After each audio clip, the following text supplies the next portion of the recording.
English Gurukul परिवार का हिस्सा बनने के लिए और हमारे साथ अपनी इंग्लिश को इम्प्रूव करने के लिए चैनल को अभी सब्सक्राइब कीजिए।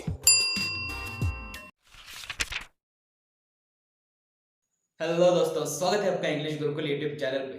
दोस्तों, कहा जाता है प्यार जितना ज़्यादा होता है, झगड़े भी उतने ज़्यादा होते हैं और हम झगड़े उन्हीं लोगों के साथ करते हैं जिन लोगों से हम प्यार करते हैं। यही बात आपने आपके रिलेशनशिप में, आपकी ज़िंदगी में ज़रूर नोटिस की होगी। आप आपके भाई के साथ, आपकी बहन के साथ और आपके परिवार के अन्य सदस्यों के साथ अक्सर झगड़ जाते हो और फिर जब आप सोचते हो कि यार आखिर हुआ क्या था? तो कभी-कभी आप उस बात तक पहुँच ही नहीं पाते कि झगड़ा आखिर शुरू कहाँ से हुआ था या फिर आप किस बात को लेकर झगड़ते थे। ठीक यही बात हम इस पोएम में पढ़ने वाले हैं जिसका नाम है कॉरल।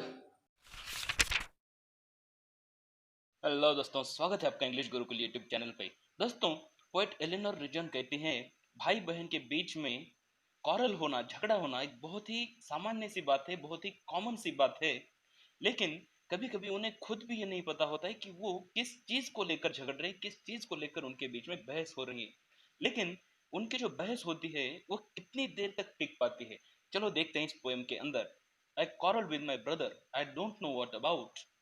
पहली 2 लाइन के अंदर ही यहाँ पे हमें पता चल रहा है कि ये जो स्पीकर है, वो एक लड़की है, जब बहन है, वो कह रही है, आई quarreled विद माय ब्रदर। मैंने अपने भाई के साथ झगड़ा किया।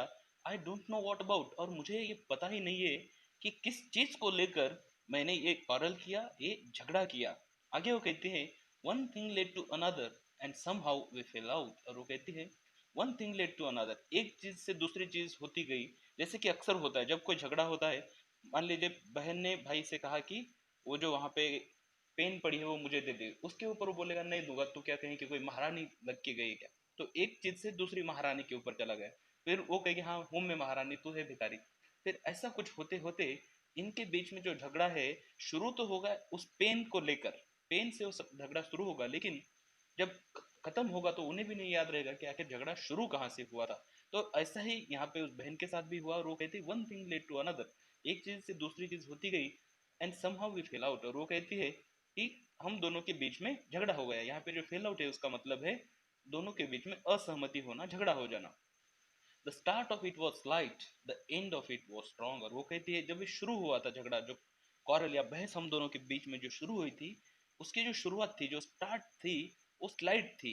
मतलब धीरे से झगड़ा शुरू हुआ था, लेकिन द एंड वॉज स्ट्रॉन्ग, लेकिन जो एंड था, जो उस झगड़े का अंत था, वो स्ट्रॉन्ग था। उसका मतलब क्या हुआ? वो दोनों एक दूसरे के ऊपर चढ़ गए, दोनों एक दूसरे को कहीं तकिया फेंक के मार रहे या बकाबुकी कर रहे, बहुत झगड़ा करके स्ट्रॉन्ग सेंस में उन्होंने झगड़ा खत्म किया। He said he was right, I knew he was wrong. और यहाँ पे कहती है जो भाई है वो कह रहा था कि ही वॉज राइट, वो सही है, वो खुद को सही कह रहा था। लेकिन वो कहती है आई न्यू, लेकिन मुझे पता था ही वॉज रॉन्ग, कि वो गलत है। तो अक्सर जब झगड़ा होता है तो ऐसा ही तो होता है, बहन कहते है तू गलत है, वो कहता है नहीं मैं सही हूँ, तू गलत है। अगले स्टांजा के अंदर देखते हैं आखिर वो झगड़ा कितनी देर तक चला और क्या परिणाम हुआ। वी हेटेड वन अनादर, वो कहते हैं दोनों हम दोनों भाई बहन एक दूसरे से हेट करने लगे, नफरत करने लगे। द आफ्टरनून टर्न ब्लैक, और दोपहर में झगड़ा हुआ था, अब ब्लैक हो गया, अब अंधेरा हो गया, शाम का समय हो गया। देन सडनली माई ब्रदर थम मी ऑन बैक, और वो कह रहे अब फिर सडनली, और फिर अचानक से मेरे भाई ने मेरे पीठ के ऊपर थपकी लगाई। थम का मतलब थपकी लगाना।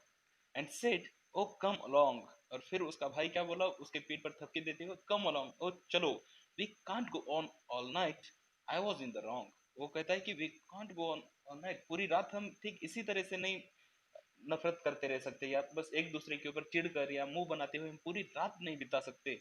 आई वॉज इन द रॉन्ग, और आखिरकार भाई ने बोल दिया कि हाँ मैं गलत था, तू सही थी मेरी माँ।